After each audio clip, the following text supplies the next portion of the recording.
నేటిదిన వాక్య ధ్యానం కొరకు సామ్స్ 116 7th స్టాంజా 116వ కీర్తన 7వ చరణంలో రాయబడిన వాక్యాన్ని చదువుకుందాం.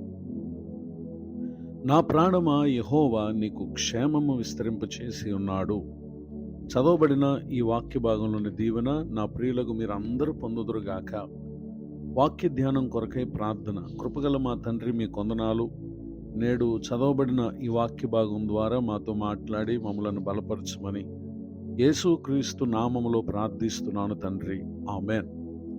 చదవబడిన ఈ వాక్య భాగంలో దేవుడు మనకు ఆయన క్షేమమును విస్తరింపచేసి ఉన్నారు అనేటటువంటి విషయాన్ని తెలియచేయటానికి సంతోషిస్తున్నాను. క్షేమము అనగా ఇప్పటి వరకు మన జీవితంలో మనకు దేవుడు అనుగ్రహిస్తూ వచ్చిన ప్రతి మంచి విషయాన్ని బట్టి మనము దేవుణ్ణి మహిమపరచవలసినటువంటి వారమై ఉన్నాం.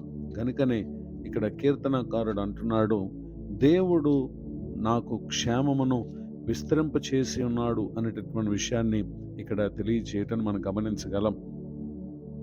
ఇటు మంచిని మన ముందున్నటువంటి కాలంలో మనం పొందాలి అని అంటే book of Job chapter 36 words 11, యోబు గ్రంథం 36వ అధ్యాయము 11వ వచనంలో, వారు ఆలకించి ఆయనను సేవించిన ఎడల తమ దినములను క్షేమముగాను తమ సంవత్సరములను సుఖముగాను వెళ్ళబుచ్చెదరు.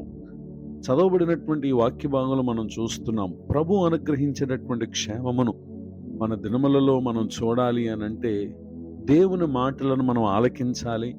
రెండోదిగా ఆ దేవునిని మనము సేవించేటటువంటి వారంగా ఉన్నప్పుడు నిశ్చయంగా ఆయన మనకు క్షేమమును విస్తరింపు చేస్తారు అనేటటువంటి విషయాన్ని తెలియజేయటానికి సంతోషిస్తున్నాను.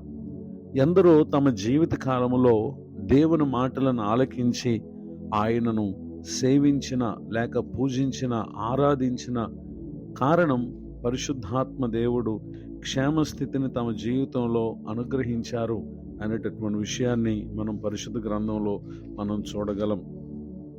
వీటిలో మొదటిగా మనం పరిశీలన చేసినట్లయితే book of Genesis chapter 5 words 22 and 23 and 24. ఆది కాండము 5వ అధ్యాయము 22వ వచనంలో, హనోకు మెతూషలను కనిన తర్వాత 300 ఏండ్లు దేవునితో నడుచుచు కుమారులను కుమార్తెలను కనెను. హనోకు దినములన్నీ 365 ఏండ్లు. హనోకు దేవునితో నడిచిన తర్వాత దేవుడు అతను తీసుకుని పోయెను గనుక అతడు లేకపోయెను. చదవబడిన ఈ వాక్య భాగంలో హనోకు 300 ఏండ్లు దేవునితో నడిచినటువంటి విషయాన్ని ఇక్కడ మనం చూస్తున్నాం. ఆ కారణాన్ని బట్టి ఇహమందు అతడు ఆదామును బట్టి పొందవలసినటువంటి శరీర మరణము పొందక ప్రభు అతనిని తీసుకొని పోయెను అనేటటువంటి విషయాన్ని ఇక్కడ మనం చూస్తూ ఉన్నాం.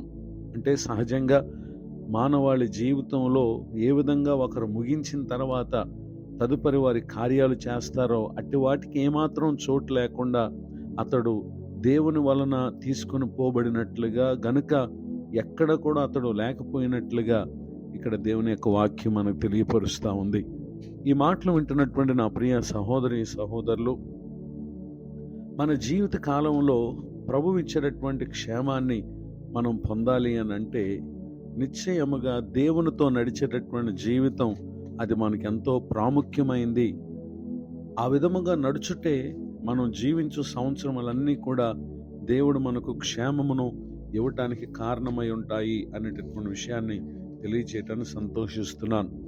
హనోకును గురించి పత్రికల్లో చెప్పబడినటువంటి మాటను మనం పరిశీలన చేసినట్లయితే ఎపిసిల్ టు హీబ్రూస్ చాప్టర్ 11 వర్డ్స్ 5, హెబ్రీలకు రాసినటువంటి పత్రిక 11వ అధ్యాయం 5వ వచనంలో, విశ్వాసమును బట్టి హనోకు మరణము చూడకుండానట్లు కొనుపోబడెను.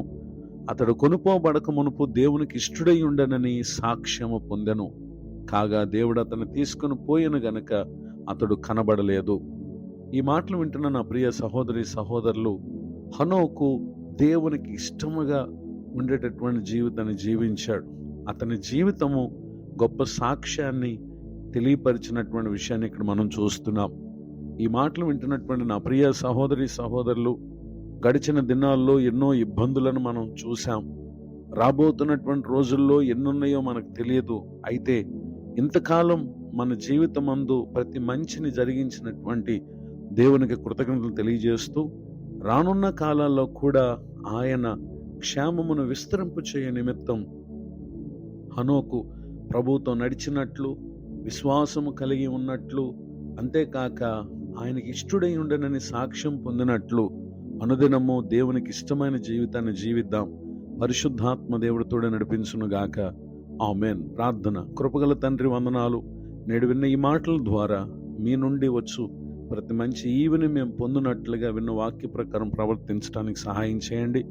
దైవజనులను, వారి కుటుంబాన్ని, సేవా పరిచయను దీవించండి.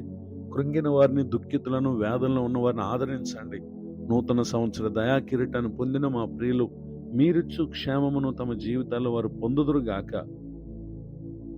ఇప్పటి వరకు చేసిన పలు ప్రయత్నాలు ఎవరైతే తమ జీవితంలో విఫలమవుతూ వచ్చాయో, పరిశుద్ధాత్మ దేవ, వాక్య ప్రకారం ప్రవర్తించడం ద్వారా కలుగు మీ దీవెన వారికి దయచేయండి.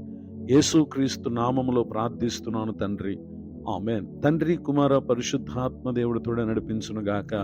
ఆమేన్. నేడు విన్న